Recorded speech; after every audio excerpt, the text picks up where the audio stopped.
To understand what someone is hiding, notice this detail that no one notices. Nikola Tesla was alone in the laboratory when he realized that his assistant had lied. It wasn't the words. Those were perfectly rehearsed. It was because of the silence between them, that artificial void, too heavy to be natural. Thomas Edison always said that Tesla lived in the clouds, disconnected from the real world. But on that night in 1895, while watching Marcus, his trusted assistant for 3 years, Tesla understood something that would change everything. People hide secrets not in what they say, but in the rhythm with which they breathe before they speak. Marcus was standing at the counter, holding a manila envelope. His hands were shaking slightly, not from ordinary nervousness, but from that microscopic tremor that appears when someone is about to betray. Tesla didn't need machines to detect human frequencies. He had spent years studying waves, magnetic fields, invisible vibrations, and now I realized each lie has its own frequency. "Mr. Tesla,"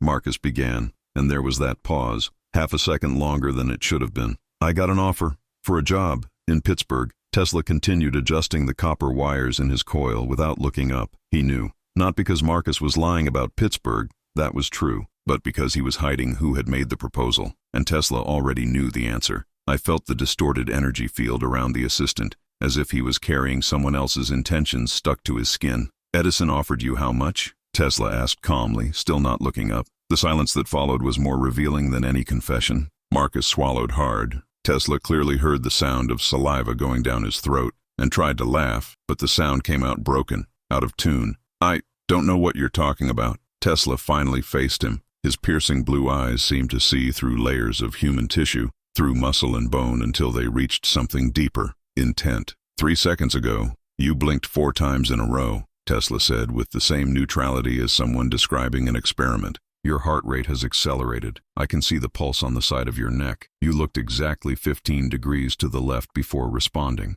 The classic pattern of those accessing fabricated, not real memories. Marcus took a step back. The envelope fell to the floor. "But the most fascinating thing," Tesla continued, slowly standing up, "is that you brought this here." He pointed to the envelope. "No one brings in a letter of resignation at 10 o'clock at night, Marcus, unless they need to witness something before they leave, unless they've been instructed to observe, copy, report." The color drained from Marcus's face as if someone had opened a valve. Tesla walked to the window, looking out at New York City lit by its own AC light bulbs, the technology Edison swore to destroy. Below, the streets glowed with the proof of their victory. But inside, in the silence of the laboratory, a different war was being fought. "Do you know the difference between me and Edison?" Tesla asked, his back to Marcus. "He believes that power is in dominating people. I discovered that power is in understanding them. And you, Marcus, you are as clear as glass to anyone who knows where to look." Marcus finally broke down. He sat on the floor, leaning against the wall, holding his head in his hands.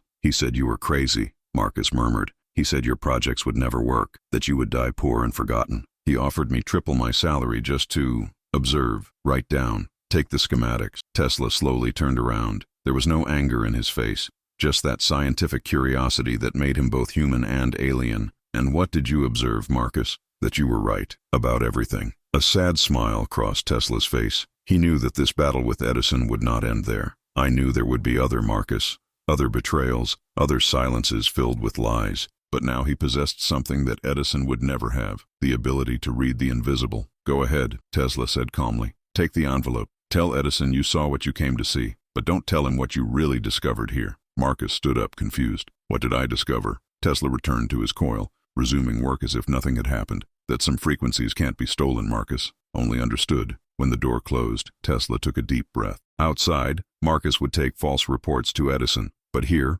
alone with his machines and his infinite mind, Tesla had just unlocked something much greater than electricity, the secret code of human consciousness. And this discovery would change not only his life, but the way we see each other forever. If this story is resonating, go inside you. Be sure to subscribe to the channel. What comes next goes beyond what Tesla has publicly revealed. 3 weeks have passed since the night Marcus left. Tesla didn't miss him. He missed the illusion of trust. Now, each new assistant who knocked on his door brought with him a silent question: "Who sent you?" But it was precisely this distrust that led him to dive even deeper. If people hid intentions through micro-expressions, pauses, and biological frequencies, then there must be a map, an invisible grammar of lies. And Tesla, obsessed as always, decided to decipher it. He began going to places he previously avoided: bars, game rooms, social gatherings. Not to socialize, Tesla hated crowds, but to study. He sat in strategic corners, notebook in hand, recording patterns. The way a man scratched his nose before bluffing in poker. The way a woman adjusted her necklace while lying about where she had been the night before. Each gesture was a silent confession. It was during one of these observations, in a Manhattan tea room, that Tesla met Eleanor. She was sitting alone, in front of an untouched cup, her eyes fixed on the window. But he wasn't looking at anything. He was running away from something. Tesla noticed it immediately: the irregular breathing, the fingers drumming an anxious rhythm on the table, the posture slightly tilted towards the nearest exit. She was scared. Against all his instincts to isolate, Tesla approached. "Sorry to intrude," he said, keeping a respectful distance, "but I noticed you haven't drunk your tea. It's been cold for at least 15 minutes. Eleanor started, as if waking from a nightmare. When his eyes met Tesla's, he saw something devastating: recognition. Not who he was, but what he represented. Someone who saw beyond the masks. "You do notice things, don't you?" she asked, her voice barely above a whisper. Tesla pulled up a chair,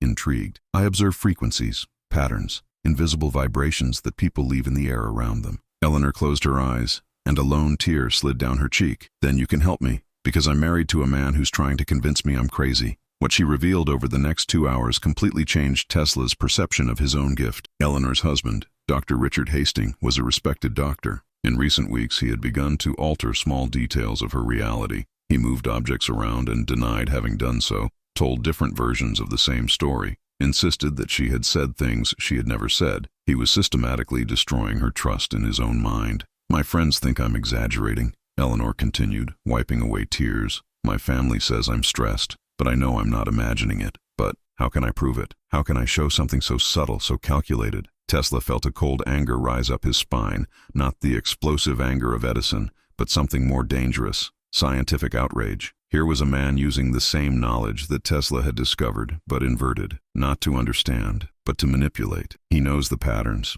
Tesla muttered, mostly to himself. "Knows exactly where to press to make you doubt your own perception."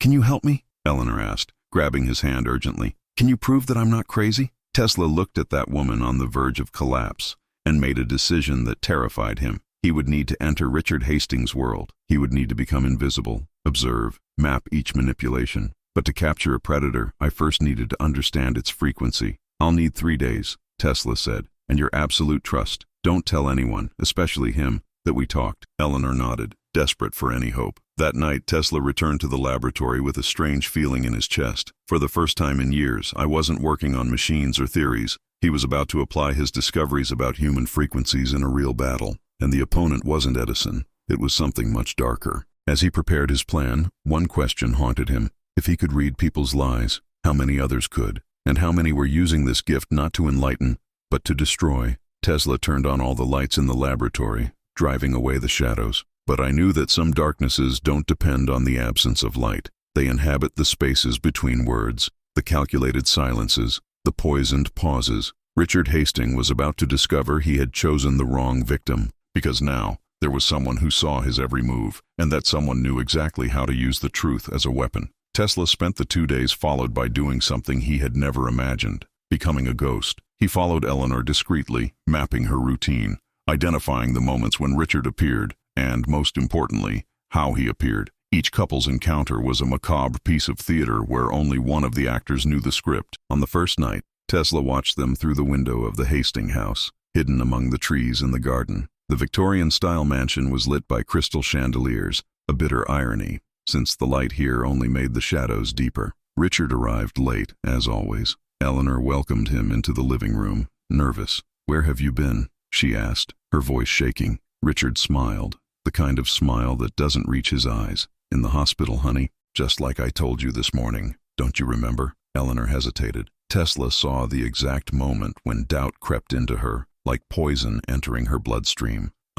You said you'd be back at 6. "No, love, I said 9. You even mentioned that you would have dinner alone." Richard moved closer, gently touching her face. "You're forgetting things again." Tesla clenched his fists, not because Richard was lying, but because he was doing it with surgical precision. The pause before, again, the gentle touch that simulated concern. The voices low, almost hypnotic. Each element was calculated to destabilize. But then Tesla noticed something Richard didn't, his own signs of betrayal. When he lied, Richard would unconsciously reach into his vest pocket, not to reach for anything, just an anchoring gesture, as if he needed to touch something solid while he fabricated the lie. And he always did that. Tesla smiled in the darkness. He had his first clue. On the second night, Tesla took a bolder step. Using contacts in the scientific world, he managed to be invited to a dinner at Dr. Hastings' house, a social event for doctors and medical patrons. Eleanor was surprised to see him, but maintained her composure. Richard, on the other hand, was immediately intrigued. "The famous Nikola Tesla," Richard said, extending his hand with exaggerated enthusiasm. "It's an honor. I've always admired men who see beyond the obvious." Tesla shook his hand, feeling the moist texture of his palm, nervousness disguised as cordiality. "Medicine and physics have a lot in common, Dr. Hastings. They both deal with invisible systems that govern the visible." Richard's eyes lit up with genuine interest, and it was at that moment that Tesla realized something disturbing. Richard was not a monster. He was a scientist, and Eleanor was his experiment. During dinner, Tesla observed every interaction. Richard dominated the room with natural charm, telling jokes about the hospital, making the guests laugh. But whenever Eleanor tried to contribute to the conversation, he would subtly interrupt her. Not obviously, just enough that she missed the moment. Other times, she delicately contradicted her stories, making it seem like she was confusing details. "Honey, it wasn't last summer. It was 2 summers ago. You always get those dates mixed up." And the cruelest thing, the guests agreed with Richard, smiling at Eleanor with that condescending pity reserved for those who are a little confused. Tesla felt nauseous, not for the food, but for the ingenuity of cruelty. Richard was publicly destroying Eleanor, using his own witnesses as unwitting accomplices. After dinner, while the men smoked cigars in the library, Tesla teased, "Dr. Hastings, your wife seems frail lately." Richard sighed, assuming the mask of a worried husband. "Eleanor has always been sensitive. Lately she's been having episodes of confusion, forgetting conversations, imagining things. I'm considering more intensive treatment." Tesla knew this code. Intensive meant mental hospital. Richard was laying the groundwork to have her committed, and everyone there would serve as witnesses to her mental deterioration. "Fascinating," Tesla said calmly. "And when did these episodes start?" Richard reached into his vest pocket. There it was. "About 3 months ago. Coincidentally," Tesla continued, lighting a cigar just to have something in his hands, 3 months is exactly how long it takes to condition a mind to doubt itself. There are studies on this. Repetitive suggestion techniques, gradual alteration of perceived reality. Some call it brainwashing. The silence in the library was absolute. Richard stared at Tesla with a new, dangerous intensity. "Strange comment, Mr. Tesla. Just a scientific observation." Tesla held the gaze, and at that moment, they both knew. War had been declared, but Tesla had an advantage that Richard was unaware of. He didn't need weeks to plant doubts. He just needed one night to reveal the truth, and I already knew exactly how to do that. That morning, as I returned to the laboratory, Tesla carried with him something precious. Not physical evidence, but patterns. Richard's every unconscious gesture, every micro-expression, every poisoned pause, everything was mapped, catalogued, understood. Now came the most dangerous part, turning the invisible into the undeniable. Tesla opened his notebook and began to write, his hands moving with the speed of someone who had finally found the right formula. I was no longer designing electrical machines. I was designing a trap made of consciousness. And Richard Hastings was about to fall for it in front of everyone he had manipulated, because Tesla had learned something that Edison would never understand. Power is not in deceiving. It's making it impossible to continue the deception. The storm was brewing, and unlike the ones Tesla created in the laboratory, this one would not be contained. Tesla called a meeting, not in his laboratory, but in the social hall of St. Vincent's Hospital. Neutral territory, respectable witnesses. He sent personal invitations to the doctors present at the dinner, to Eleanor, and especially to Richard. The pretext was a lecture on electrical frequencies in medical diagnosis. Richard couldn't refuse without arousing suspicion. The room was packed when Tesla arrived, carrying a leather briefcase and something no one expected, a modified phonograph. Eleanor sat in the back, pale, hands clasped in her lap. Richard occupied the front row, a confident smile on his face. "Gentlemen," Tesla began, his voice echoing around the room, "I have come to speak about something that medicine does not yet fully understand, the frequencies of truth and lies." Some doctors looked at each other, confused. Richard maintained his posture, but Tesla noticed. His right hand instinctively moved towards his vest pocket. Nervousness. "You see," Tesla continued, walking between the rows like a conductor before an orchestra. The human body cannot lie. The mind can fabricate elaborate stories, but the body always betrays. The pulse quickens, the breathing changes rhythm. Microscopic muscles contract. These are invisible signatures, but not for anyone who knows where to look. He opened the briefcase and pulled out a series of photographs, blurry images, motion captures that looked like abstract art. In recent weeks, I have studied a fascinating case, a man who systematically altered another person's perception of reality, not with physical violence, but with something much more sophisticated, cognitive frequency manipulation. Richard laughed, but the sound was too forced. This sounds like fiction, Mr. Tesla. Seems like it, Tesla agreed, turning directly to him. Until you see the patterns. He turned on the modified phonograph. It wasn't music that came from there, but voices, conversations secretly recorded during dinner at the Hastings home. Tesla had hidden a primitive recording device among the library books. Richard's voice filled the room. Eleanor has always been sensitive. Lately, she's been having episodes of confusion. Pause. About 3 months ago, Tesla froze playback. Notice the pause. Exactly 1.8 seconds before mentioning the period. Enough time to fabricate a false chronology. He advanced the recording. And now listen to something recorded 2 days earlier in a conversation with Dr. Morrison. Another voice, the same as Richard. My wife is perfectly fine. Never better, in fact. The silence in the room was grave. Richard stood up, his face red. This is an absurd invasion of privacy. Sit down, Dr. Hastings, Tesla ordered, with an authority that brooked no contest. I'm not finished yet. He walked to a blackboard and started drawing. Waves, frequencies, graphs that looked like secret code. Every lie has a bodily signature, and Dr. Hastings has a particularly revealing one. Tesla pointed to Richard. Whenever he fabricates an untruth, he puts his hand in his vest pocket. He doesn't realize he's doing it. It's an unconscious reflex, a physical anchor to support the mental construction of the lie. All eyes turned to Richard. His hand was, at that exact moment, in his vest pocket. He quickly removed it, but the damage was done. Watch, Tesla continued, relentlessly, showing a series of photographs he had captured at dinner. Here, when he says that Eleanor confuses dates, hand in pocket. Here, when he mentions episodes, hand in pocket. Here, when suggesting intensive treatment, hand in pocket. Eleanor covered her mouth, tears flowing silently, not out of sadness, but out of relief. Someone finally saw. Someone finally proved she wasn't crazy.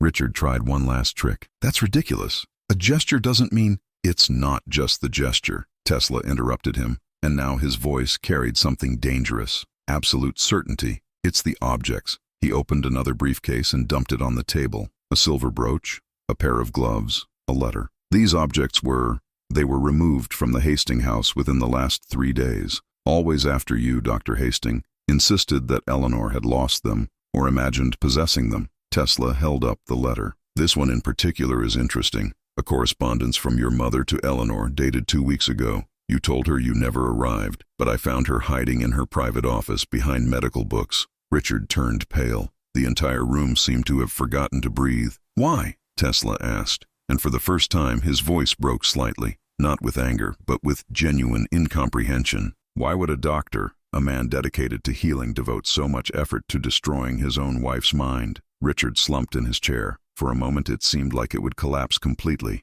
but then something changed on his face. The mask fell, and what was left was something frightening, cold indifference. Because I could, he said simply, because it's fascinating to discover how easy it is to make someone doubt their own brain. It starts with small things. A key moved, a conversation denied, and then he smiled, a hollow smile. Then you realize you can rewrite a person's entire reality. It's powerful. Eleanor sobbed loudly. Several doctors stood up, indignant, but Tesla raised his hand, asking for silence. Power, Tesla repeated slowly. You confuse power with cruelty, Dr. Hastings. True power isn't in breaking minds, it's in enlightening them. He walked up to Eleanor and, in front of everyone, extended his hand to her. She held it like someone holding a life preserver in a rough sea. You are not mad, Mrs. Hastings. Never was. And now everyone here knows it. Richard was taken out of the room by 2 hospital security guards. There would be investigations, hearings, consequences, but that no longer mattered to Eleanor. She was standing, breathing as if air had finally reached her lungs, looking at the people around her and seeing, for the first time in months, belief instead of pity. Tesla quietly stored his equipment. Someone touched his shoulder, one of the older doctors. How did you know where to look? He asked, reverence in his voice. Tesla closed his briefcase and replied without looking back. Because I learned that what people hide is never in words. It's in the spaces between them. Urgent update. 6 months later, Tesla received a letter. The envelope was simple, with no return address, but he recognized the delicate handwriting before he even opened it. Eleanor. Inside, just a few lines. Mr. Tesla, I rebuilt my life, not just my mind, my entire reality. Thank you for teaching me that trusting myself wasn't crazy. It was survival. With eternal gratitude, Eleanor. Tesla kept the letter in a special drawer, the same one where he kept his most important projects. Because that wasn't just a solved case, it had been a revelation. He spent the next few months refining what he now called the hidden consciousness map, a complete system for identifying not just lies, but hidden intentions, camouflaged fears, silenced truths. It wasn't magic. It was physics, applied to human behavior. But Tesla soon realized something that deeply troubled him. This knowledge was a weapon. One gray autumn afternoon, while walking through Central Park, he found a man sitting on a bench, quietly crying. Tesla would normally look away. Other people's emotions always made him uncomfortable, but this time it stopped. Observed the hunched posture, the hands hiding the face, the irregular breathing, but there was something more, something that didn't fit. The man's shoulders weren't shaking like they should have been. The tears were not accompanied by the breathing rhythm of genuine sadness. It was an act. Tesla calmly walked over and sat down next to him. The man didn't even notice initially, absorbed in his performance. "May I ask," Tesla said softly, "how much did you expect to gain from this?" The man froze. He wiped his face and turned around, surprised. "Pardon?" People pass by, see a man crying, and some would certainly offer money, wouldn't they? Tesla had no judgment in his voice, just curiosity. "It's smart, I admit. Appealing to compassion is effective." The man hesitated, then laughed bitterly. "How did you know? Your eyes, they were too dry. You were trying to force tears, but your body wouldn't cooperate. And his hands, they were shaking, yes, but not with sadness. From fear? No, despair. Real despair." The man lowered his head, the entire charade falling apart. "I lost my job 3 weeks ago. My daughter is sick. I need to pay the doctor, but no one will hire a 50-year-old man without references. I didn't know what else to do." Tesla was silent for a long moment. Then he took some bills out of his pocket and handed them to the man. "Not out of pity," Tesla said before he could thank him. "But why do you—" He had the courage to try, even though he knew he was lying. And because deep down, his lie hid a much greater truth. The man held the money with shaking hands, real tears now flowing. "Why are you doing this?" Tesla stood up, adjusting his coat. "Because I learned that understanding what someone is hiding doesn't mean judging them for it. Sometimes what we hide is simply too much humanity for the world to bear." As he walked back to the lab, Tesla reflected on everything he had discovered since that night with Marcus. The lies, the disguised truths, the masks we all wear, and he understood something fundamental. People don't lie just to deceive. They lie to survive, to protect, to hide not others from themselves, but themselves from others. Richard Hastings lied out of cruelty. Marcus lied out of fear. That man in the park lied out of desperation. And Eleanor never lied, but she had almost been destroyed by believing someone else's lies. Tesla arrived at the laboratory and turned on all the lights, as he always did, but this time not to push away the shadows, to accept them, because he had learned that not all darkness needs to be eliminated. Sometimes it just needs to be understood. He sat down at his desk and wrote in a new notebook with a black leather cover. What someone hides is always visible, not in words but in silences, not in gestures but in hesitations. The truth is never in what they say, but in the rhythm with which they breathe before speaking. And the biggest secret of all is this: we all hide something. The point is not to judge what they hide, but to understand why they need to hide it. Tesla closed the notebook and looked out the window. Outside, New York glowed with electric lights, each of them the fruit of his mind. But this discovery, this intimate understanding of the human soul, was something no machine could ever replicate. Edison would continue trying to dominate him through betrayal and espionage, but now Tesla saw every move before it even happened, not because he was smarter, but because he had learned to read the invisible. And this ability didn't make him more powerful. It made him more human. Years later, when asked what his greatest invention was, Tesla did not mention alternating current, nor the coil, nor wireless energy systems. He simply said, "I learned to see what people hide, and most importantly, I learned to respect the why." Because in the end, we all carry secrets. We all have poisoned pauses, revealing gestures, distorted frequencies. We are not perfect machines. We are imperfect humans trying to survive in a world that demands perfection. And perhaps the greatest act of intelligence is not to expose these secrets, but to recognize that each of them tells a story of pain, fear, hope, or simply life happening. Tesla smiled alone in the empty laboratory, and in that silence, he finally found peace, not in the electric current that lit up the world, but in the chain of understanding that connected all souls, visible or invisible, true or masked. And this current, unlike any other he had invented, would never go out. If this journey resonated with you, if you recognized something of yourself in these hidden frequencies, subscribe to the channel. Because just as Tesla learned to see the invisible, perhaps you too are ready to see beyond the masks, starting with your own.